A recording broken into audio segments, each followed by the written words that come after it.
Hello and welcome to my channel. This is Game Week 33 of Premier League predictions. Last week I got 6 points, taking to a total of 154 points. This week we're going to kick off with Brentford versus Fulham. Brentford last week, they faced Everton where Thiago got himself a brace. So he's getting closer to that golden boot, which I don't like. He's only one goal off of Haaland, and honestly there's a chance that he'll take it. But I do want to say that Brentford in their game, yes, they got 2 goals, but I think they were a bit lucky. One of them was a deflection. The other one came from a pen, which I thought was soft. So Brentford weren't all too good. But then the other side, Fulham, they weren't all too good either. They were pretty disappointing because I expected them to score. They didn't. And there was a couple players who were playing pretty bad. Castagna, especially a right back, he was getting cooked. It's not his fault. He was going against Rio, but he's a liability there. And then Oscar, Bob, and King got hooked at halftime. They didn't have good games either. But for this match, I think Brentford should be winning. Fulham don't really have anything to fight for anymore. They're just there at the moment, just playing their games because they have to. Brentford's still in contention for conference, maybe even Europa League. I haven't done the math, but they're there. So I think Brentford's going to win, especially at home. I'm going to go for a 2-1 win to Brentford. Next up, we have Leeds versus Wolves. Leeds, they played Manchester United, and I thought they played a very good game. They ended up getting 2 goals that got them the win, and more importantly, of course, the 3 points, which takes them a step further away from relegation. I still don't think it's completely done, right? They're not completely safe yet. So a win here means the world to them. Okafor got himself a brace, so good on him. And then 3 other players I want to shout out is Tanaka and Ampadu. That midfield duo was very, very solid. And as well as Goodmanson. I think Goodmanson has had an underrated season. As for Wolves, they had a decent first half against West Ham, but then second half came around and they just fell apart. I expected a bit more from them based on the recent games, recent performances, but yeah, that wasn't them from, what was it now, a month ago now. That break probably took out a lot of momentum from them, and they just don't care now. Yeah, they lost 4-0. But for this matchup, it's similar to the previous one, that Leeds still have something to fight for while Wolves don't. So I'm going to be using that logic for this one as well. But I don't think there's going to be a high scoring. I feel like Leeds does struggle to score a lot. Wolves, I mean, they failed to score last game. I think they're going to fail to score this one. This one is at Ellen Road, so advantage Leeds. I'm going for a 1-0 win to Leeds. Next up, we have Newcastle versus Bournemouth. Newcastle, they faced Crystal Palace, and they honestly didn't produce much. Yeah, they took the lead, but it came off of very minimal chances. They didn't look too great. And once again, they choked the lead. I think there's a stat that they probably choked the most leads. I'm not sure that the statistic, but it's something like that. And their transfers are proving to be very awful. I mean, 4 of their transfers from the summer were on the bench. They clearly don't trust what the players they have bought in. As for Bournemouth, I mean, thank you, Bournemouth. I mean, the whole league's thanking you for that performance against Arsenal. What a great game from them. I think Scott, Senesi, and Truffert were the standout players, at least in my opinion. But all of them were great. And that was their first win in 2 months. But for this matchup, yes, it's at St. James's Park, but Newcastle's, they're just not good. And when Bournemouth do go to Newcastle, Bournemouth can pick up some points. They've stolen some points. They won once. The most recent time they won. They got some draws there as well recently. I'm going for a Bournemouth result here. And maybe a little bit surprising, but I'm going for a Bournemouth win. I think Bournemouth can use that momentum. They just beat the league leaders. I think you can go ahead and take on Newcastle. And they did that at the Emirates as well. I'm siding with Bournemouth this one. Maybe I'm making a mistake, but I'm going for a big one too. 3-1 win to Bournemouth. Next up, we have Spurs versus Brighton. Spurs, they played Sunderland, where they had minimal chances. I mean, people are really digging at Spurs for this performance, but I feel like they weren't as bad as people thought. They were unlucky to concede that goal, and that goal came off of, I mean, minimal chances from Sunderland. Maybe both teams were just bad this game. But yeah, there was a deflected goal. It went in, and that was the only goal of the game. Romero also went down injured, so that adds another player to the injury list. He was tearing up. I think Van de Ven was tearing up. This team's really at an all-time low, and I think a lot of them know they can't save this anymore, even with the Zerbi now. And I do think they will relegate now, which, I mean, I still can't believe. And then there's Brighton. They played Burnley. They struggled a bit against them, a bit more than I expected them to. Weifer, whatever you want to call him. He got the brace. Probably his only 2 goals of the league. I don't know, but yeah, they were lucky to not concede. There was 2 chances from Burnley that was, arguably were goals, but they weren't allowed. But Brighton did not impress me this game. They are in a winning streak, I think 4 games or something like that. They're winning a lot recently, and they should be able to continue that with Spurs.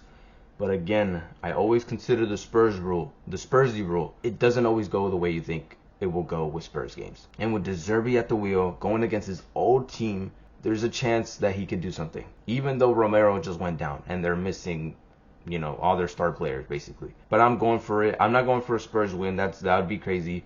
But I'm going for a draw. Brighton are winning too much. I feel like it's time to balance them out. And drop some points for them. And De Zerbi could be the guy to do that. I'm going for a 1-1 draw. I did want to go for a Brighton win, but I decided to give Spurs a point here. Next up is Chelsea versus United, one of the better games of the week. Chelsea, they faced City, and they had a really good first half, but then second half, I don't know what happened in the locker room, but they fell flat. Caicedo is someone you want to look at in this one, not for good reasons, bad reasons. He was the reason for the 3rd goal going in. He just hasn't been himself for a while now. Maybe since Rosignol came into the team. I think that's when he started doing bad. But as well as Palmer, I mean, there's a couple guys in there that are just not performing. And they were quiet again in terms of scoring. That is 4 out of their last 5 games that they failed to score.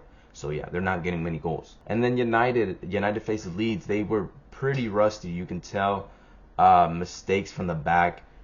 Just passing it out. Sesko just looked like he never touched the ball. I feel like he couldn't keep it under control. I expected more fire from these guys, even though they are pretty much guaranteed Champions League. I expected more because they usually do always go for it, or I feel like they always feed off the Old Trafford energy, and they just didn't this time. Harsh red to Martinez for the hair pull. It wasn't really a hair pull. And then Bruno, he gets a consolation assist. Casemiro gets the goal. But yeah, that's another assist for Bruno. I think he's 3 away from tying it or breaking it. I'm not too sure. But yeah, it looks like he will be doing it. And for this matchup, United's backline is looking even weaker without Martinez. Maguire is out as well. Mainu's questionable. Not sure if he's going to start over Ugarte. If he doesn't, United's backline and defense overall is just looking pretty shaky. But then again, they're facing Chelsea, whose backline is also shaky. This could be a pretty high-scoring game if the attackers are in form, which they're not. So I'm actually not going to go for a high-scoring game, but I'm still going to go for a winner here, and I think it's going to be United. United, I believe they have a pretty good record against Chelsea at Stamford Bridge. Could be wrong there, but I'm still going to go for a United win. I just don't believe in Chelsea at the moment. They're in a gutter right now. I don't think they're going to get Europe either. So I'm going for a United win here of 2-1. Next up is Forest versus Burnley. Forest, they faced Aston Villa where they had a great fight. Very, very good game. And a solid point. I didn't expect them to pick up any points. They ended up getting a draw. And a couple players I want to shout out is Sangare. I feel like he doesn't get many shout outs. He's had a great season. Anderson as well alongside him. And then Nico Williams, who got the goal of course. So yeah, they had some good games. As for Burnley, they have something to them. They usually do as of late, but of course they just can't score.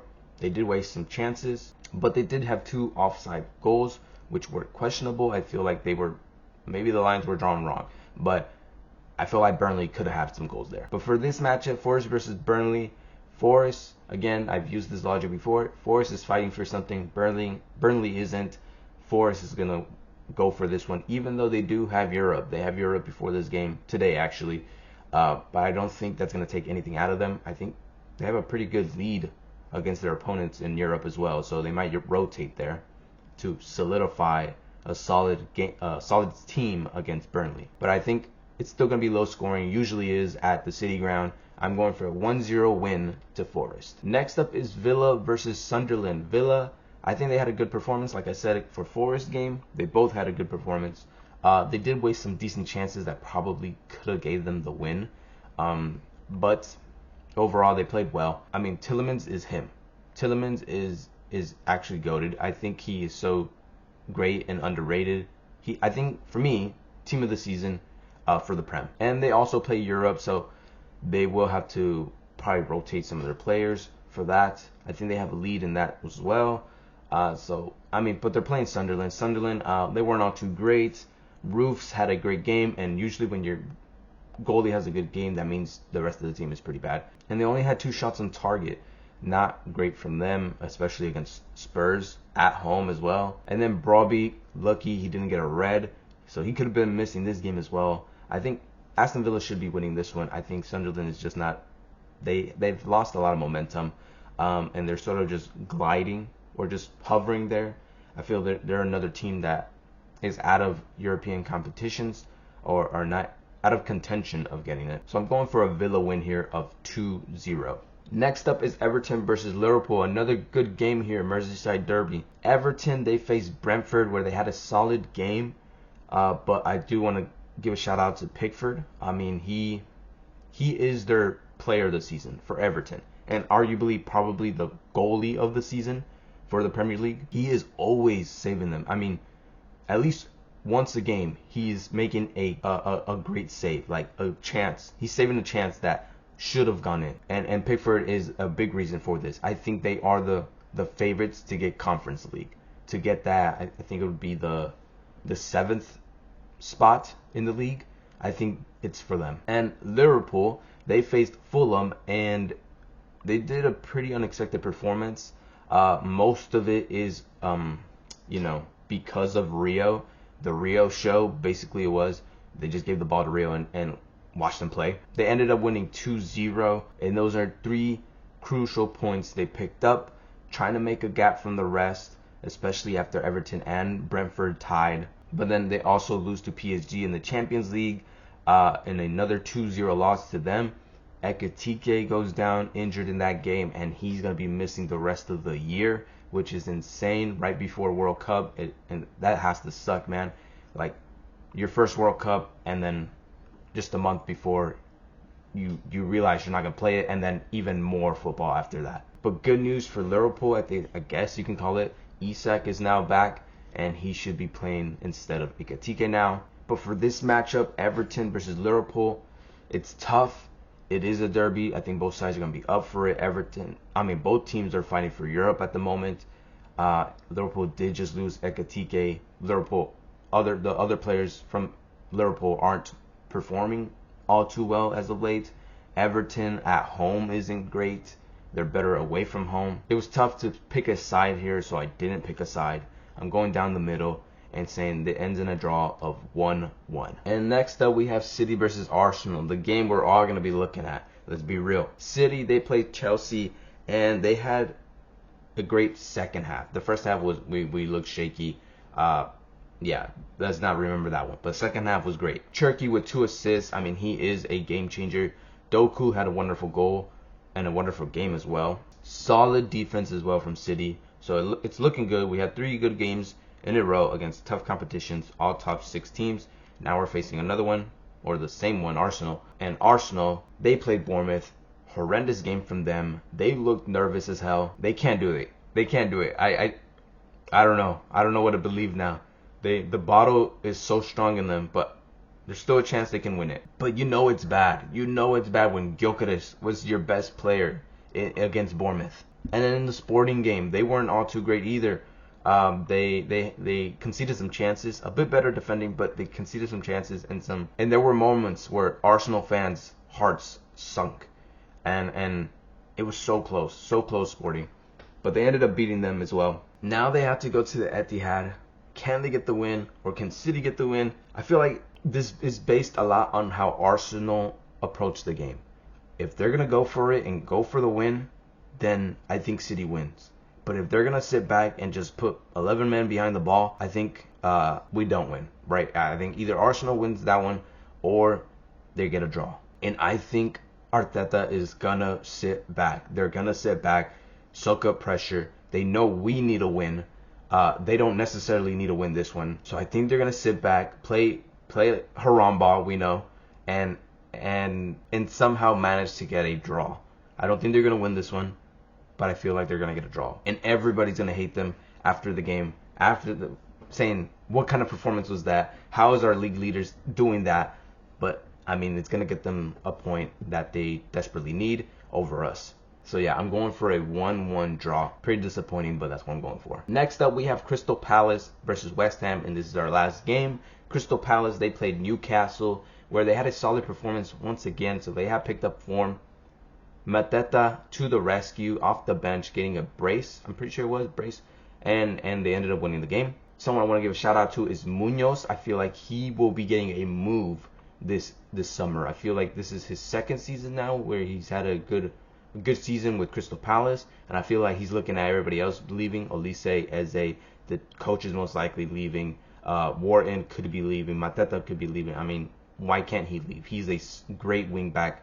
He might even lead the league to a team that actually plays a well 3 at the back system. Maybe an Inter. I don't know. But yeah, good from Crystal Palace. Then there's West Ham. They played Wolves, where they got 2 braces, Castellanos and then Mavropanos got the other one. They're looking hungry. They look like they're going to stay. Pablo, the other striker they got, is also a baller. I think he's great. He's underrated. He's not the goal getter. He's more of the techie guy that plays off of, or that you play off of. And then Bowen got 2 assists. So they're looking great. This is a tough game to call, but I don't know why Crystal Palace is turning it up now in the league, because I think they should focus on Conference League and win and, you know, go through Europe that way. But it looks like they're trying to go for both ways, and if that's true, they're going to try here against West Ham. So they're both going to try. I think this could be I think there's a chance this could be high scoring, since they're both going to be going for it. West Ham are scoring some goals. Crystal Palace can get some goals as well at home. I'm going for a draw here, another draw, but it's going to be a high scoring one of 2-2. So those are my predictions for game week 33. Tell me what you guys think in the comments. Leave a like, subscribe, and peace.